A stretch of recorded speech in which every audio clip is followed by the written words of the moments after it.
Hola, con todos muy buenos días. Les saluda el ingeniero informático Michel Blancas, docente e investigador de Trujillo, Perú. Es un gusto reencontrarme con todos ustedes y en esta oportunidad les tengo el tema de TensorFlow, una introducción interesante. Vamos a ir de lo más sencillo a lo más complejo poco a poco.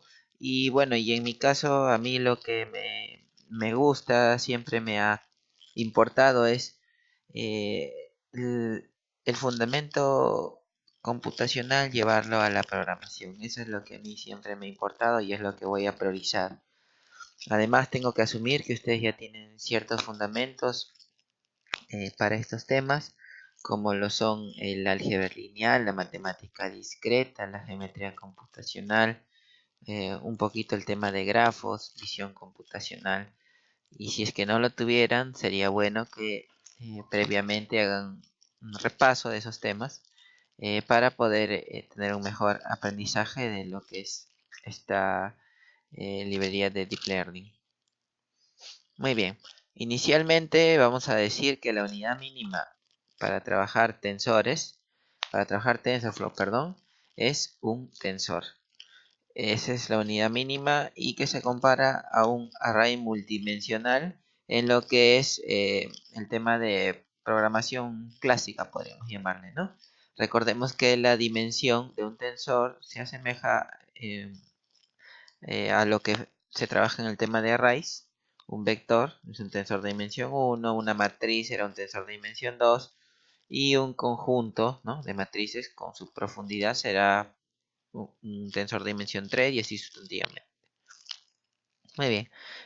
Respecto al ranking de tensores, podríamos decir que el ranking equivale a la dimensión.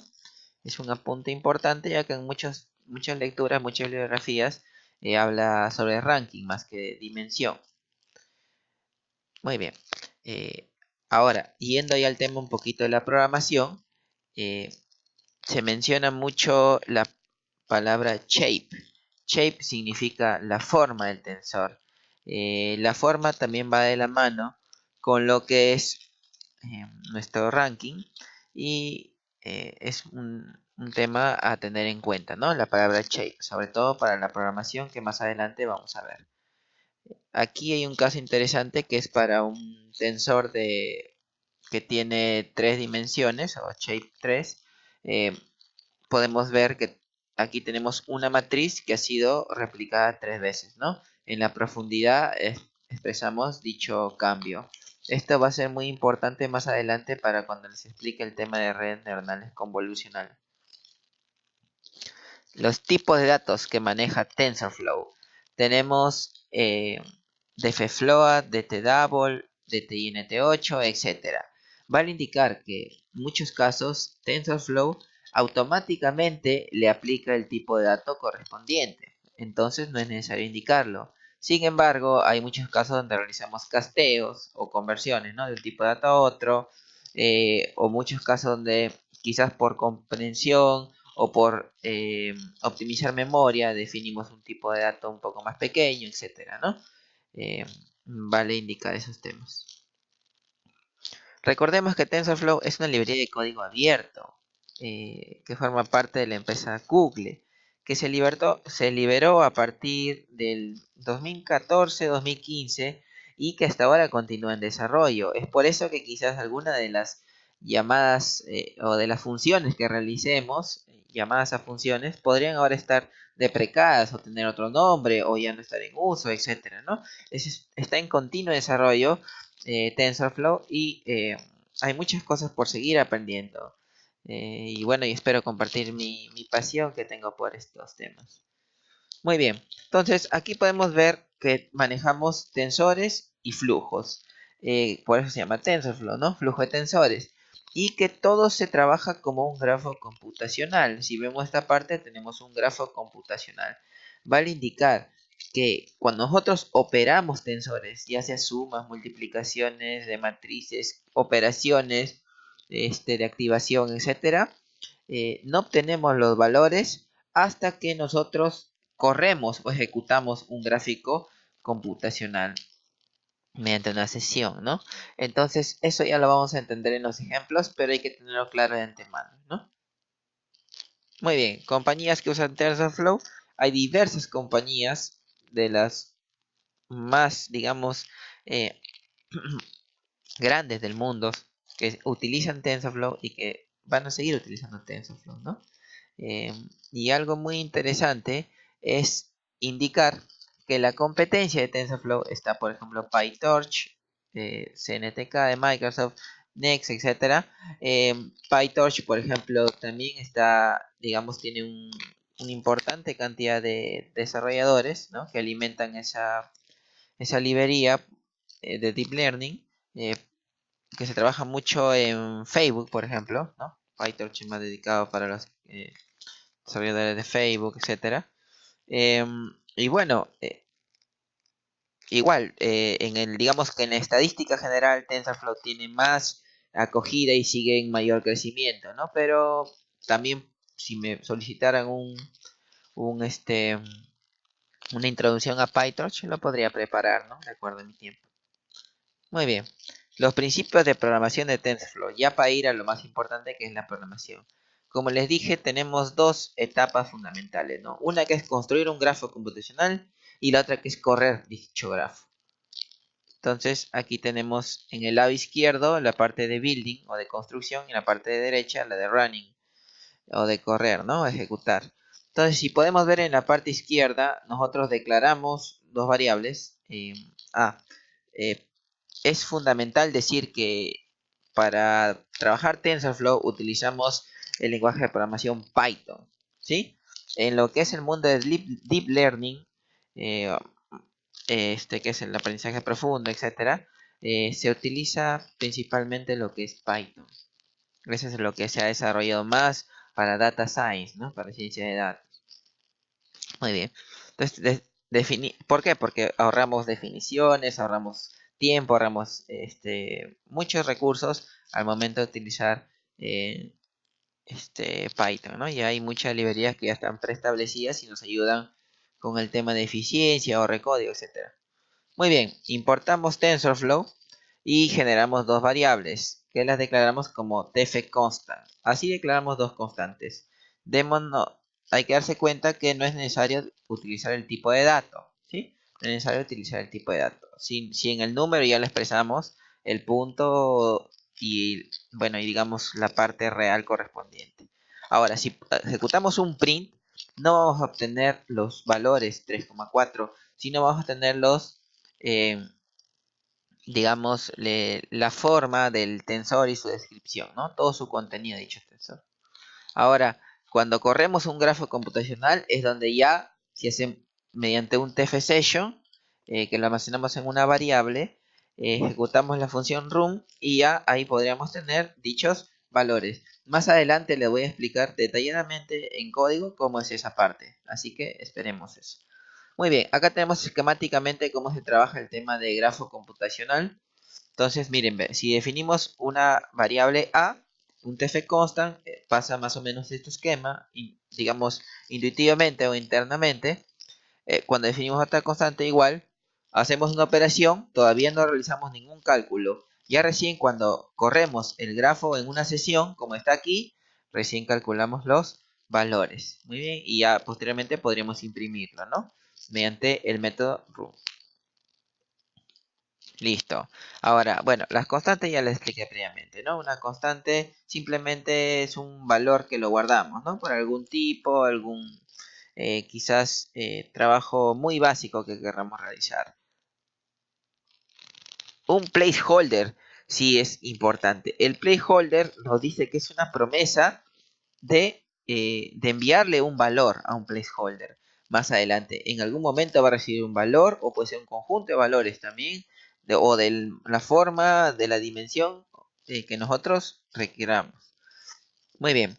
Entonces aquí si se dan cuenta hemos definido una variable a y b, que son dos placeholders de tipo float, el tipo sí es importante acá, y vamos a realizar una operación de suma, ¿no?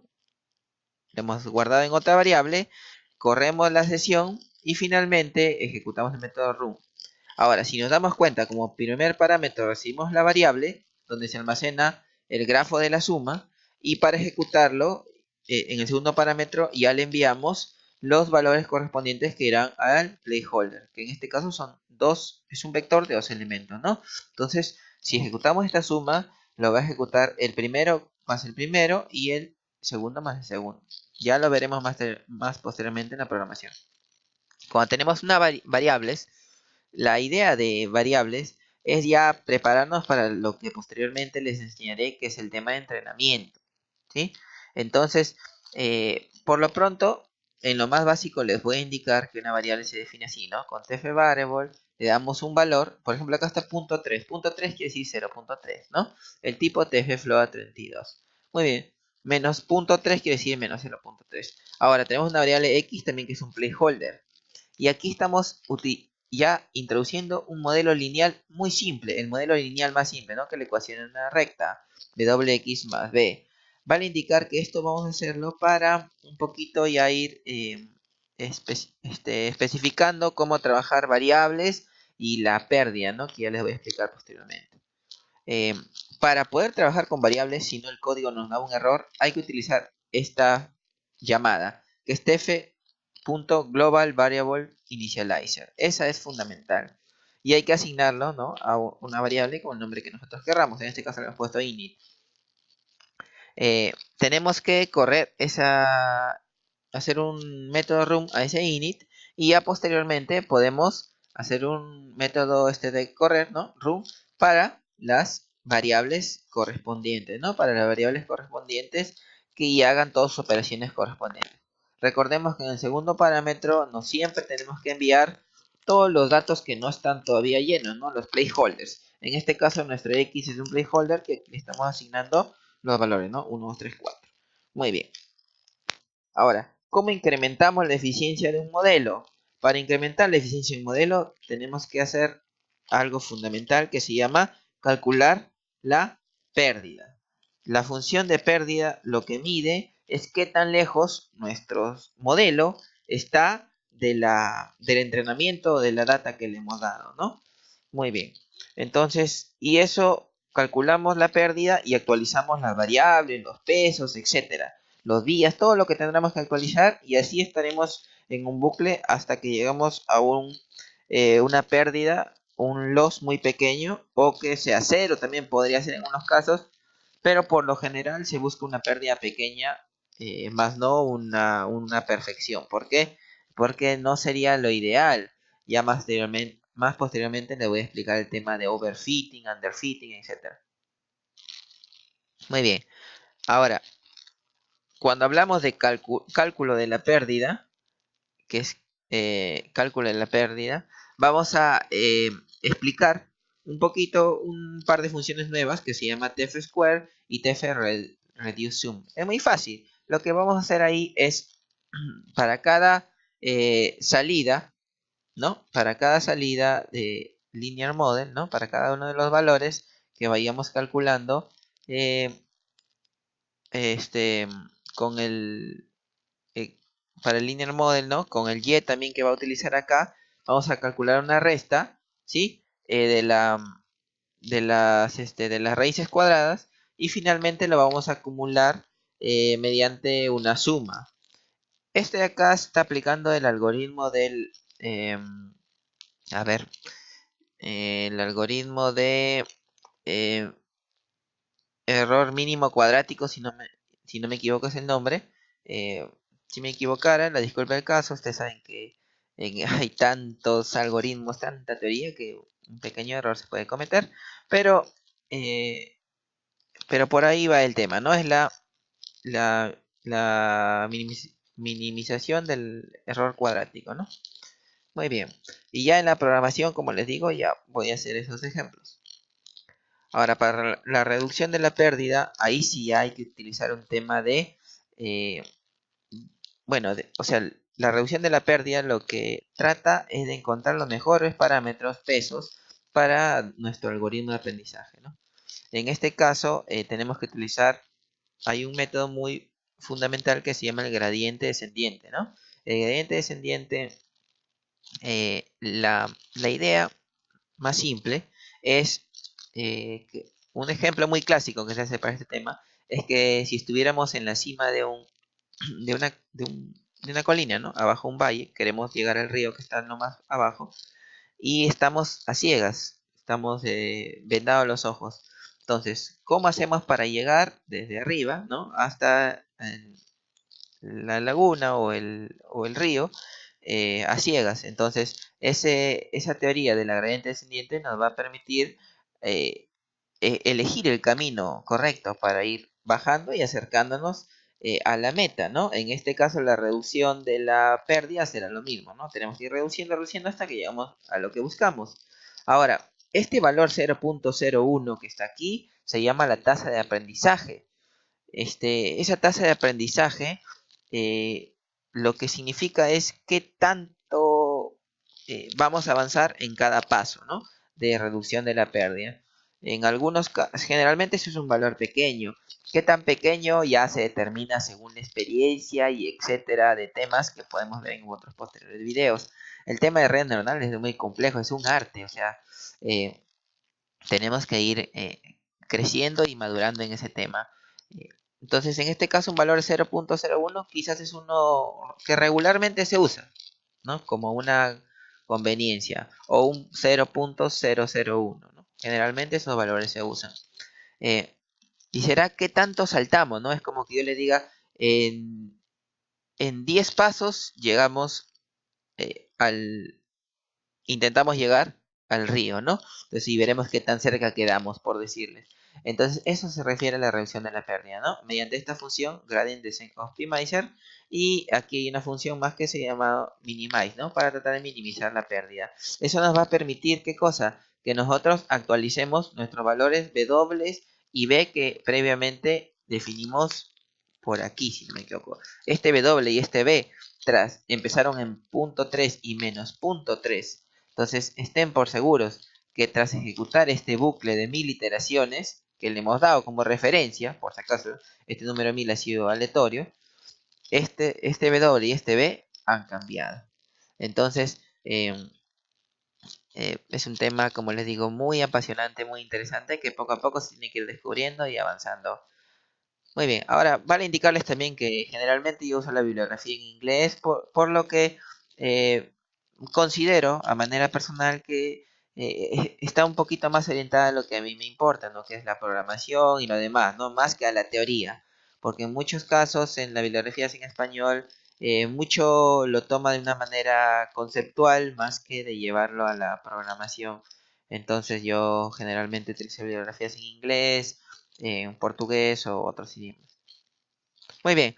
Ahora, algo interesante que es bueno indicarles son los entornos para programar en TensorFlow.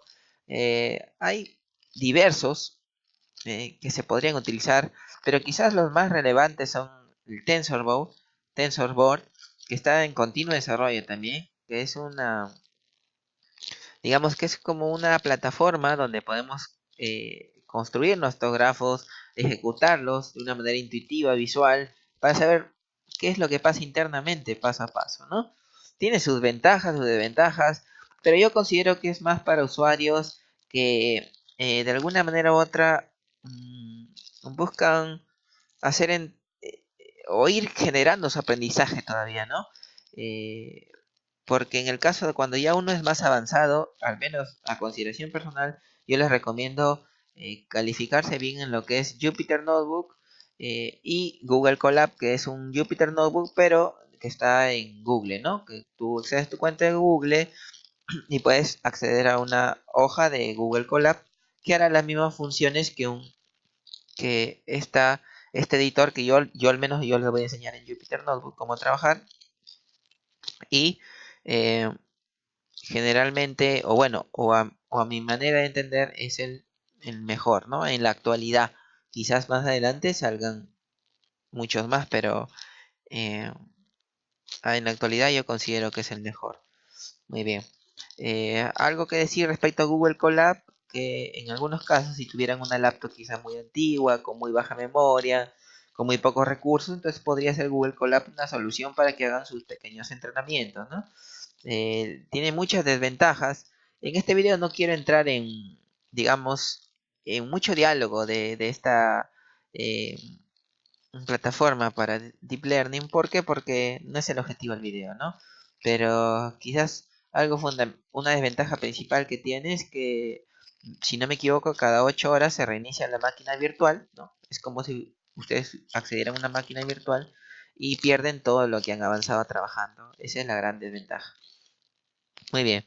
Pero sin embargo, para realizar distintas pruebas, bajar archivos, subir archivos, hacer entrenamientos rápidos, o hacer trabajo colaborativo de entrenamientos, ¿no? Por decir, en clases podría ser varios alumnos van trabajando en la misma hoja, probando, etcétera, agregando, quitando elementos, sería genial, ¿no?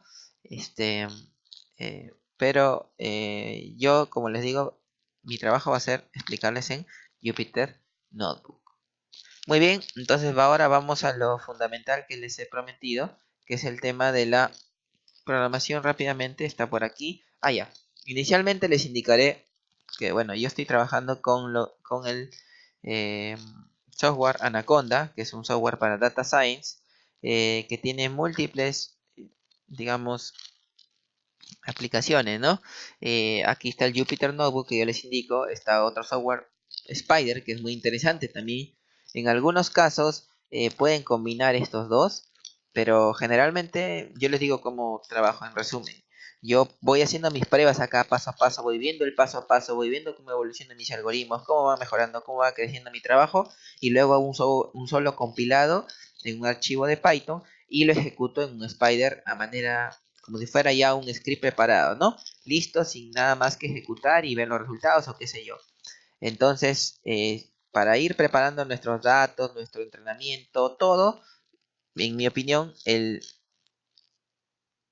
Jupyter Notebook es el ideal. Muy bien, vamos a aprender un poquito. Como les dije, vamos a ir de lo más sencillo y de ahí vamos a ir creciendo poco a poco. En primer caso, hay que hacer un import a TensorFlow y darle un alias, ¿no? En este caso lo hemos llamado TF. Ahora, les indico algo fundamental. El tema de instalación de librerías y demás, eso tienen que hacerlo, investigar también videos aparte cómo se hace. Hay que instalar muchas librerías de, de Machine Learning, ¿no? Como TensorFlow, como Keras, como Panda. Hay diversas librerías para manejar HDF5, para manejar TensorFlow Lite, para manejar distintas aplicaciones, Matplotlib, para manejar gráficos. Eso tienen que investigar cómo hacer la instalación previa, ¿no? Cómo hacer la instalación previa. Ese no va a ser motivo del video, pero si quisieran que prepare un video, podrían pedírmelo en los comentarios. Muy bien, entonces hacemos el import y luego aquí viene lo que les estoy indicando. Miren, aquí estoy declarando una constante que le he llamado hello, puede ser cualquier nombre, y le he dado un texto como parámetro. Ahora miren, si ejecuto esa constante, ¿qué es lo que nos da? Nos da la forma del tensor, la forma del gráfico computacional. Y incluso algo interesante es que ya le añade el tipado de, digamos, automáticamente. Miren, es algo importante a resaltar, que les mencioné durante la explicación minutos antes. Ahora, aquí hay algo curioso. Sería bueno que aprendan, para correr cada línea hay que presionar Shift y Enter. Eso es algo fundamental que tienen que aprender. Ahora, aquí en el tema de manejo de títulos que les podría ayudar para tener un mejor entendimiento de su hoja de Jupyter Notebook, hay varias maneras, ¿no? Se colocan en este lado izquierdo y presionan M mayúscula, o si no, aquí cambian en heading y pueden editar lo que está aquí el texto, ¿no? Y ahora tienen que presionar Shift Enter de nuevo para que lo compilen, lo interpreten de alguna manera y pueden actualizar el texto que está ahí, ¿no? Ahora, continuamos. En la siguiente línea ejecutamos Shift Enter. Lo que quiero que se den cuenta acá, miren, es que si es que ya queremos mostrar el contenido, lo que tenemos que hacer es correr una sesión, ¿no? Creamos una sesión, ¿sí? TF Session y la ejecutamos con el método run. Ahora, aquí al hacer un print a output, ya no sale hola mundo, ¿no? El contenido que ha tenido el texto, ¿no? La variable de texto. Muy bien. por aquí un detalle quizás curioso es que podemos imprimir la versión de TensorFlow que tenemos. Si no me equivoco, yo tengo la última, la que está actualizada ahorita a agosto del 2019, pero ustedes si tuvieran otras versiones no hay ningún problema, ¿no? Como les digo, TensorFlow está en continuo desarrollo y sería bueno que siempre se mantengan actualizados en este tema porque hay pequeñas cosas, pequeñas funciones que pueden ir cambiando. Muy bien, ahora vamos a ejecutar esta línea. Si se dan cuenta, aquí hemos definido, miren, dos constantes. Como les dije, no es necesario agregarle el tipo acá, ¿sí? Y cuando hacemos un print, ¿qué es lo que nos muestra? La forma de los dos tensores. Ahí estaba el anterior primero y este es el segundo tensor. Muy bien. Vale indicar, por ejemplo aquí, si yo le pusiera solamente 4, va a decir que es un INT32. ¿Se dan cuenta aquí el segundo tensor cómo cambió? Eso es algo, digamos, interesante, ¿no?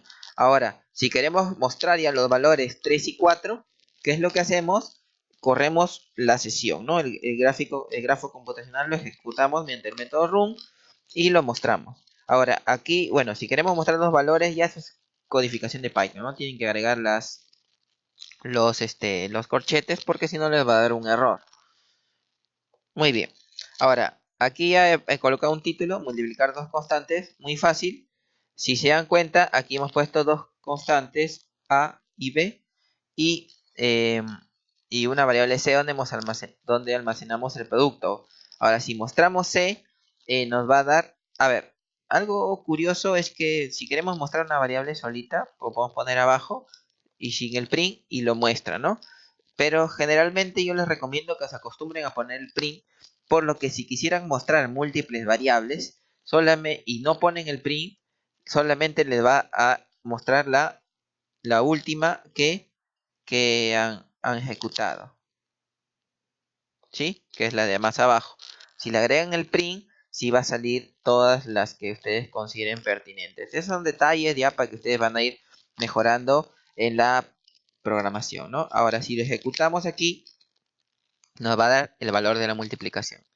Algo fundamental también para indicarles es que, miren, inicialmente nosotros ya aquí llamamos por primera vez el TF Session, ¿no? Creamos esa sesión y ya no le estamos volviendo a, digamos, a solicitar, ¿no? Podríamos hacerlo, pero ya no es necesario. También, en todo caso, si quisieran siempre volverla a llamar, deberían cerrarla, ¿no? Con un ses close. Eso ya depende del programador, ¿no? Muy bien, continuamos. Ahora, en los playholders, acá tenemos un ejemplo bien sencillito que lo que está haciendo es definir dos playholders de tipo flotante y una variable donde vamos a añadir la suma de esos dos playholders. Ejecutamos el método run y en el primer parámetro colocamos nuestra variable y en el segundo colocamos los valores que está a la espera de dicho placeholder, ¿no? Recordemos que el placeholder es un tipo que está a la espera de su conjunto de variables, ¿no? Uno o más variables, eso ya depende de ustedes. La dimensión. En este caso tenemos tres elementos. Entonces, como hemos solicitado una suma, va a sumar el primero con el primero, segundo con el segundo, tercero con el tercero. ¿Sí? Y así sería, así compliquemos el caso. En el caso de una multiplicación, miren, aquí tenemos lo anterior, ¿no? Por 5. Lo anterior fue este cálculo de acá, other node, y lo estamos multiplicando por 5. Entonces, multiplicamos por 5 y ¿qué valores le estamos enviando? Aquí está, miren, al A1 y al B1, a la multiplicación, ¿no? Entonces, en este caso ya estamos enviando matrices, ¿no? Esta es una matriz de 3 por 3 y acá tenemos una matriz de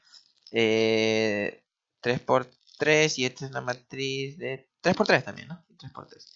Y nos da como resultado lo mismo, ¿no? 3 por 3. Eso ya lo pueden verificar ustedes mediante su álgebra lineal, mediante su matemática y seguro que está bien. Ahora vamos a la parte de las variables. Ejecutamos Shift Enter. Como les dije, si nosotros queremos crear una variable, utilizamos tf variable. ¿Sí? Acá tenemos 0.5 y real 32. Ahora, lo que les dije que sí es obligatorio es utilizar esta línea, ¿no? TF Global Variable Initialize. Eso es obligatorio. Muy bien, corremos el init, eso también es fundamental, correr el init, ¿sí? Y finalmente ya corremos nuestro W1, que es la variable, ¿no? Que queremos mostrar. Si nosotros no utilizamos el init, nos va a dar un error, miren. Nos va a decir que no hemos inicializado las variables. Entonces, esto es obligatorio. Antes de empezar a utilizar variables en todo el programa, hay que hacer esta llamada. Hay que ser muy cuidadosos de esos temas porque si no nos pueden dar errores que quizás van a ser la caída de todo nuestro programa. Muy bien, acá tenemos el modelo lineal que les dije, el más sencillo de todos, que es la recta, wx más b. Tenemos el w, que es una variable, un b, que es para el bias, ¿no? Menos 0.9, un x, que será un placeholder que está a la espera de sus valores, el modelo lineal, ¿sí? Que es una ecuación. Inicializamos nuestras variables, corremos el init, que ya es obligatorio, y en este caso, nuestro linear model que recibe los placeholders faltantes, ¿no? Los otros ya tienen sus valores. Entonces, ¿qué es lo que va a hacer? Fácil, va a multiplicar el primer x con el w más el b, y así, y el segundo con el segundo, así, sustantivamente, ¿no? Sucesivamente, hasta calcular todos los valores. Muy bien. Aquí tenemos un poquito de fundamento matemático. Ya TensorFlow tiene sus operaciones de add, de suma, resta y multiplicación, digamos, eh, internas, ¿no? Que la podrían ustedes utilizar directamente, ¿sí? Acá, por ejemplo, el add. Ahora, sí, lo importante de esta parte es decir de que el grafo computacional se ha generado, pero no se ha corrido todavía, ¿no? Por eso cuando mostramos X nos muestran el contenido del grafo. Acá en el Y igual y en el Z igual. Entonces, como les dije, si queremos mostrar los valores, ¿qué hacemos? Tenemos que correr la sesión. Muy bien, ahí sí tenemos 5 más 2, 7, 7 menos 4, 6, 2 por 5, 10. Y finalmente, si queremos convertir tipos de datos, también lo podemos hacer mediante el tfcast, ¿sí? Acá lo que queremos hacer es una resta, mírenme. Queremos restar 2 menos 1, pero el 2 tiene un tipo de dato diferente. Es un tipo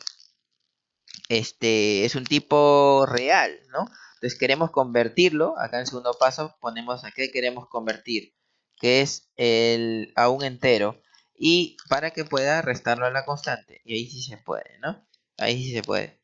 ¿Por qué? Porque si fueran tipo de datos diferentes, entonces va a dar un error, no se puede, ¿verdad? El segundo parámetro es real, tiene que ser constante o viceversa.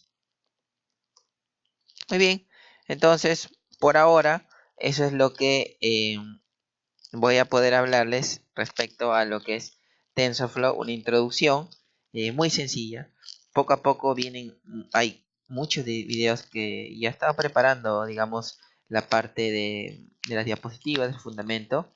Eh, no me queda más ahorita que despedirme, decirles de que espero que este video haya sido de su agrado, que les motive, así como a mí me encanta todo lo que es visión computacional y inteligencia artificial, a ustedes también les motive a incursionar y a seguir creciendo en esta área. Entonces no me queda más que despedirme. Muchas gracias con todos.